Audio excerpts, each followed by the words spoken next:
Hello my children, welcome to अलाफिल Pandey tutorial. जैसा कि हम आप लोगों को SSC, GD, CGL, CHSL, MTS, TET, PET, police, railway, army and other competitive examination की तैयारी हम करा रहे हैं, जिसमें बेसिक मैथ जो पूछा जाता है उसकी तैयारी हम करा रहे हैं। अब तक हम आप लोगों को संख्या एवं संख्या पद्धति, एलसीएम और एचसीएफ, साधारण भिन्न, दशमलव भिन्न, ऐकिक नियम और घातांक एवं करणी, लगभग हमने 6 चैप्टर को अब तक हमने वीडियो बना रखा है। जो बच्चे अब तक न पढ़े हों वो जाकर प्लेलिस्ट में देख सकते हैं। आज हम आप लोगों को चैप्टर 7 अनुपात एवं समानुपात, रेशियो एंड प्रपोर्शन को 0 लेवल से आपको बताएंगे। आज के बाद फिर आपको अनुपात और समानुपात के विषय में चिंता करने की कोई ज़रूरत नहीं है। हम अनुपात समानुपात के जितनी भी बेसिक चीज़ें हैं वह मैं आपको बताता हूँ। फिर इसमें जितने फार्मूले हैं वो सब मैं आपको बता दूंगा। आप इसको जो है आराम से पढ़िए और नोट्स बनाइए और अच्छे नंबर लाइए और कंपटीशन को बीट करें। तो अनुपात होता क्या है? यानी अनुपात जो होता है, जिसको हम कहते हैं बेटा रेशियो। अनुपात जो होता है समान प्रकार की दो राशियों के बीच का संबंध है। अनुपात क्या होता है?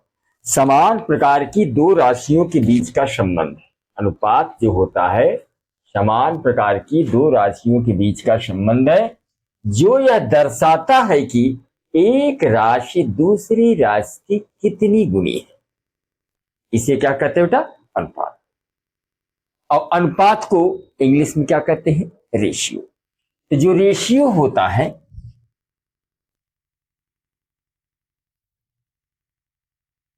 रेशियो मीन्स अनुपात। जो रेशियो होता है इसका जो चिन्ह होता है, अनुपात का जो चिन्ह होता है वो डबल, दो बिंदी होता है बेटा, दो बिंदी। ये आपका रेशियो का चिन्ह होता है। रेशियो का चिन्ह क्या होता है? दो बिंदु। और रेशियो का अर्थ क्या है? रेशियो का अर्थ है भाग देना। भाग, रेशियो का अर्थ क्या है? भाग देना। यानी एग्जाम्पल ले लें, अगर हम जैसे हम कह दें कि 3:5, इसको हम क्या लिखेंगे? इसको हम लिख देंगे 3/5। 3/5। उसी प्रकार जैसे हम ले लें A/B, A/B, इसको हम क्या लिखेंगे? 1/B। इसको हम ऐसे भी कर लिख सकते हैं, कभी ऐसे भी हम लिख सकते हैं A/, यानी आप कह सकते हैं कि जो रेशियो होता है, जो अनुपात होता है, इसको दो बिंदु से प्रदर्शित करते हैं। और रेशियो का अर्थ ही होता है भाग देना। जैसे मान लीजिए 3:5 है, इसको क्या लिखेंगे? 3/5। जैसे A/B है, इसको लिखेंगे A/B। और इसको हम A/B भी लिख सकते हैं। हाँ, एक चीज और आपको ध्यान देना है कि रेशियो में कुछ प्रमुख पॉइंट हैं, इंपॉर्टेंट पॉइंट।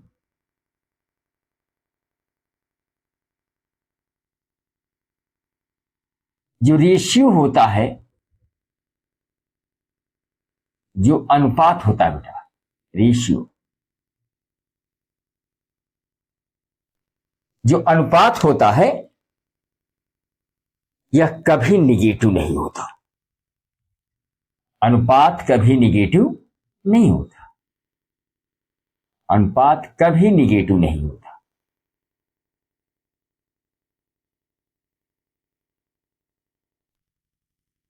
निगेटिव नहीं। इसका मतलब समझ रहे हो?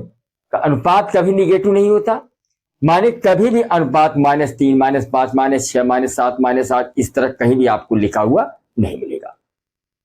और दूसरी चीज है, अनुपात कभी भी P/Q के रूप में नहीं लिखा जा सकता।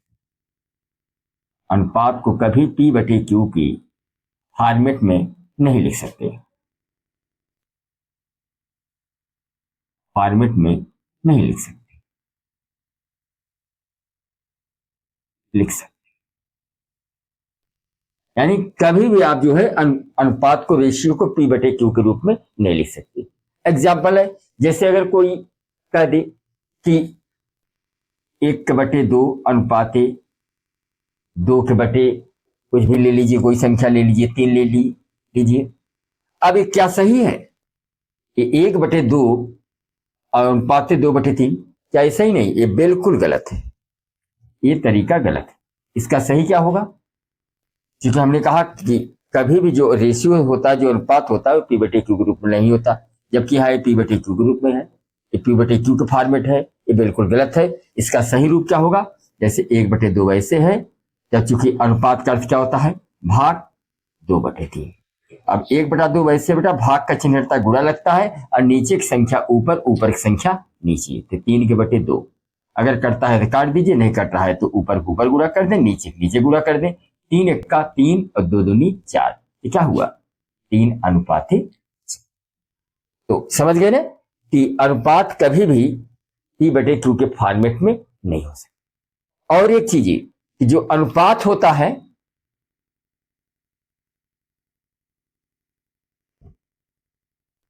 जो अनुपात होता है वह कभी भी दशमलव के रूप में नहीं होता। अनुपात कभी भी दशमलव के रूप में नहीं होता। अनुपात दशमलव के फॉर्मेट नहीं होता, दशमलव के रूप में नहीं होता।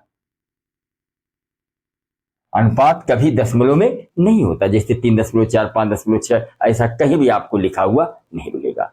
और दूसरी चीज यह कि अनुपात कहीं भी आपको दशमलव नहीं मिलेगा। अगला जो मेन पॉइंट यह है कि जो अनुपात होता है, जो रेशियो होता है, वो कभी भी 0 नहीं होता। ये बहुत ही इंपॉर्टेंट पॉइंट है बेटा, इसको हमेशा बिल्कुल याद रखिए कि जो अनुपात होता है, जो रेशियो होता है, वो कभी नकारात्मक नहीं होगा, यानी निगेटिव नहीं होगा, माइनस में नहीं होगा, -3 -4 -5 -6 नहीं होगा।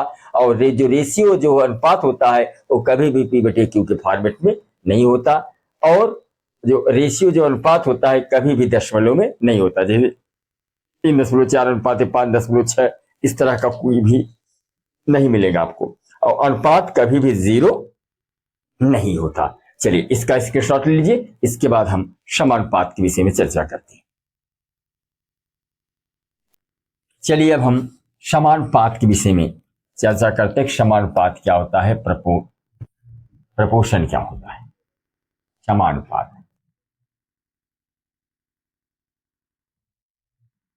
समानुपात, प्रपोर्शन।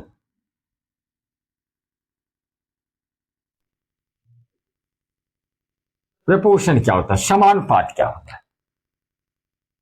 तो समानुपात की बात आती है तो हम कह सकते हैं कि दो अनुपात की समानता ही समानुपात कहलाती। समझ गए ना? दो अनुपात की समानता ही, दो अनुपात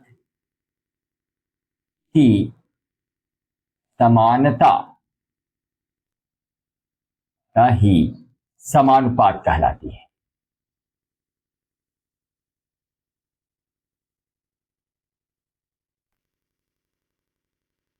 कहलाती है। और एक चीज याद रखिए, जो प्रोपोर्शन होता है बेटा, समानुपात का अर्थ ही होता है बराबर। समानुपात का अर्थ ही होता है बराबर, याद रखना, समानुपात का अर्थ ही होता है बराबर। यानी आप एग्जाम्पल ले लें, जैसे हम कह दें कि A अनुपाते B समानुपाते, A अनुपाते B समानुपाते C अनुपाते D, ऐसे कर दें। तब इसको हम कैसे लिख सकते हैं? क्योंकि A अनुपाते B हाँ, ये चीज याद रखिए, समानुपात का जो चिन्ह होता है बेटा, समानुपात को 4 बिंदी से व्यक्त करते हैं, याद रखें। समानुपात को कितनी बिंदी से व्यक्त करते हैं? 4 बिंदु से व्यक्त करते हैं। कह लीजिए समानुपात को 4 बिंदु से व्यक्त करते हैं, 2 बिंदु ऊपर 2 बिंदु नीचे। और समानुपात का अर्थ ही होता है बराबर। जैसे हम कहते हैं ए अनुपात बी समानुपात सी अनुपात डी, इसको हम कैसे लिख सकते हैं, 1/b। और यहाँ चूंकि समानुपात का अर्थ क्या होता है, समानुपात का अर्थ क्या होता है, बराबर, तो यहाँ पर हमने बराबर चिन्ह लगा दिया, सी के बटे डी। अब इसको क्या लिखेंगे, अब इसका अगर हम तेरे गुणा करेंगे तो बी का गुणा किसके साथ होगा, बी सी के, तो यानी एक गुणा डी के साथ, यानी ए डी बराबर एक गुणा डी के साथ ए डी और बी गुणा सी के साथ बी इंटू सी, यानी A into D equal to B into C, ये चीज हुआ। यानी आप कह सकते हैं, जैसे हम कह दें कि और भी अगर मान लीजिए और भी जैसे आपका आ जाए एक से अधिक, दो से अधिक समानुपात आ जाए, जैसे ए अनुपात बी और सी अनुपात डी और ई अनुपात एफ, तो इसका क्या होगा, इसका हो जाएगा 1/b। यानी आप कह सकते हैं कि ए सी ई एक साथ ले लेंगे, ए सी ई अनुपात B D F, B D F. हाँ, एक चीज है हमने कहा कि जैसे ए का डी के साथ और बी का सी के साथ। अब इससे आपके और भी फार्मूले बन सकते हैं। जरा इस पे एक एग्जांपल देख लेते हैं। जैसे हम कह दें कि मान लीजिए कोई संख्या ले लीजिए 15, 18, 35, 42 मान लीजिए, समानुपाती है कि नहीं, समानुपाती है। इसके लिए क्या करेंगे, इसको हम ऐसे लिखेंगे 15/18 समानुपात 35/42।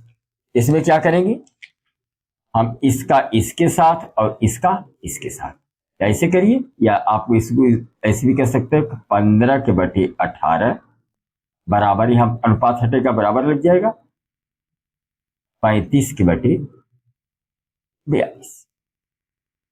तो इसको आप काट के छोड़ भी कर सकते हैं, 3×5 = 15, 3×6 = 18, 5×7 = 35, 7×5 = 35, 7×6 = 42। यहां देख रहे हैं 5/6 बराबर 5/6। यानी आप कह सकते हैं कि तेरे गुणा करेंगे तो 6×5 = 30 बराबर 5×6 = 30, यानी दोनों आपस में क्या आ गई, बराबर आ गई। हम कह सकते हैं कि समानुपाती है। और एक तरीका और भी है बेटा, इसको आप क्या करेंगे, पहले का अंतिम साथ गुणा कर दीजिए, जैसे 15 × 42 बराबर 18 × 35, 18 × 35, 15 × 42 लग 630, 18 × 35 630। तो जब पहले का अंतिम के साथ गुणनफल और नजदीक का गुणनफल अगर आपस में बराबर आ जाते हैं तो हम कह सकते हैं कि वो समानुपाती में है। चलिए इसका स्क्रीनशॉट ले लीजिए। इसके बाद हम कुछ फार्मूले भी आपको बताते हैं इंपॉर्टेंट। चलिए कुछ महत्वपूर्ण सूत्र और उस पर कुछ आधारित सवाल हम आपको बताने चल रहे हैं।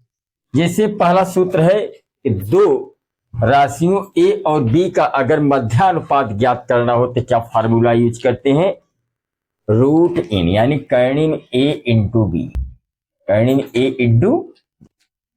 जैसे दो राशियां दी हूं और उनका मध्यानुपात पूछा हो तो क्या सूत्र लगाते हैं, √n ए इंटू बी, यानी कर्णिम ए × बी।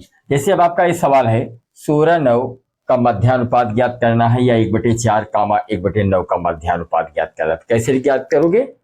जैसे 16 और 9 का मध्यानुपात ज्ञात करना है, 16 और 9 का मध्यानुपात ज्ञात करो। तो कैसे ज्ञात करो, इसको हम ए मान लेंगे और इसको बी मान लेंगे। तो ए बराबर क्या मान लेंगे, 16, और बी बराबर क्या मान लेंगे, 9। तो मध्यानुपात का सूत्र क्या होता है, ए × बी। अब ए आपका 16 है बी क्या है 9, तो 16 9 144, 144 स्क्वायर मूल 12, तो मध्यानुपात क्या निकला 12। उसी प्रकार जैसे दूसरा है 1/4 है, इसको ए मान लिया और b बराबर 1/9 मान लिया, तो इसका मध्यानुपात ज्ञात करना। तो मध्यानुपात का सूत्र होता है a इंटू बी। ए का मान क्या है 1/4 और बी का मान 1/9। इसको हल करेंगे तो 1 1 का 1, 9 चौक 36, 1 वर्गमूल 1, 36 वर्गमूल 6, तो मध्यानुपात क्या निकला 1/6। चलिए इसका भी स्क्रीनशॉट ले लीजिए। फिर दूसरा सूत्र देखते हैं। जैसे दूसरा सवाल है, सूत्र है, यदि ए बी सी डी समानुपाती हो तो उसको हम क्या लिखते हैं, ए अनुपाते बी बराबर सी अनुपाते डी। जैसा कि मैंने आपको पहले बताया, ए अनुपाते बी समानुपाती सी अनुपाते डी। ए अनुपाते बी समानुपाती सी अनुपाते डी। अगर ये समानुपात में है, इसको हम क्या लिखते थे, ए बराबर ए अनुपाते बी है तो इसको हम लिखेंगे 1/बी, और समानुपात के चिन्ह हटता है तो उसके स्थान क्या लगता है बराबर, चूंकि समानुपात का अर्थ ही होता है बराबर C/D। अब इसमें अगर हम मान लें ए आपका पहला पद है, बी आपका दूसरा पद है, सी तीसरा पद है और डी चौथा पद है, इसको हम ऐसे मान लें, जैसे ऐसे मान लें कि ए अनुपाते बी समानुपाते सी अनुपाते डी। ए आपका पहला पद है, बी आपका दूसरा पद है, सी आपका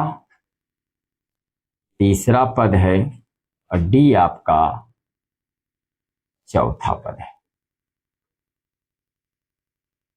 तो अगर ए अनुपाते बी समानुपाते सी अनुपाते डी है तो ए अनुपाते बी को हम क्या लिख सकते हैं 1/बी, और समानुपात के चिन्ह अर्थात क्या लगता है बराबर सी अनुपाते डी को लिख सकते हैं C/D।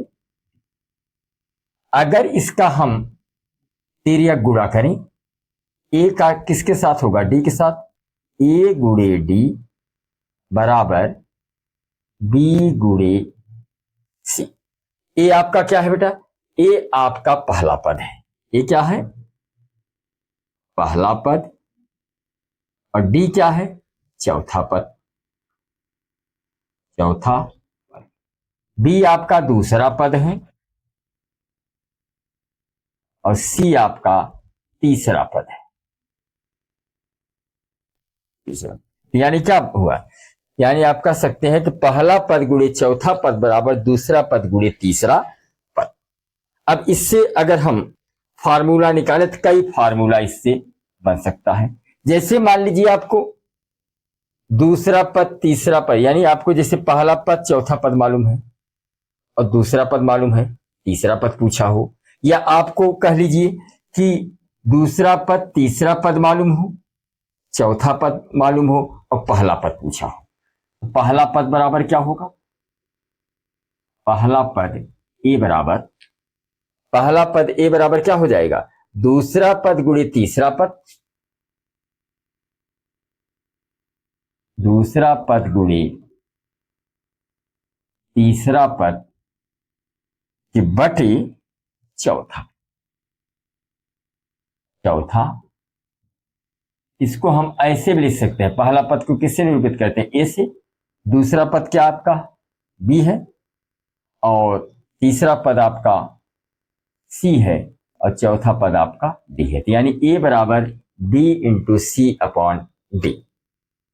और भी क्या फार्मूला बन सकता है इससे, जैसे मान लीजिए आपको दूसरा पद तीसरा पद और पहला पद मालूम हो, चौथा पद पूछा हो, या आपको मान लीजिए पहला पद चौथा पद मालूम हो, तीसरा पद मालूम हो, दूसरा पद पूछा हो, तो दूसरा पद बराबर क्या सूत्र होगा, दूसरा पद बराबर हो जाएगा पहला पद गुणे चौथा पद, पहला पद गुणे चौथा पद की बटे तीसरा पद।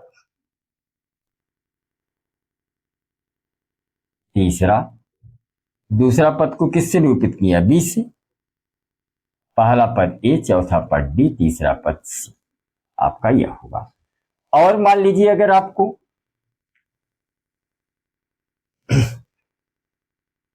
पहला पद, चौथा पद, दूसरा पद मालूम हो, तीसरा पद पूछा हो, तीसरा पद क्या बराबर क्या होगा? तीसरा पद बराबर हो जाएगा पहला पद गुणे चौथा पद, पहला पद गुणे चौथा पद बटे दूसरा पद बटे दूसरा पद। यानी तीसरा पद सी बराबर क्या हुआ? पहला पद ए, चौथा पद डी, दूसरा पद बी। और भी जैसे फार्मूला इसका बन सकता है, चौथा पद मान लीजिए आपको पूछा हो, आपको दूसरा पद तीसरा पद मालूम हो, पहला पद मालूम हो, चौथा पद पूछा हो, तो चौथा पद बराबर क्या होगा?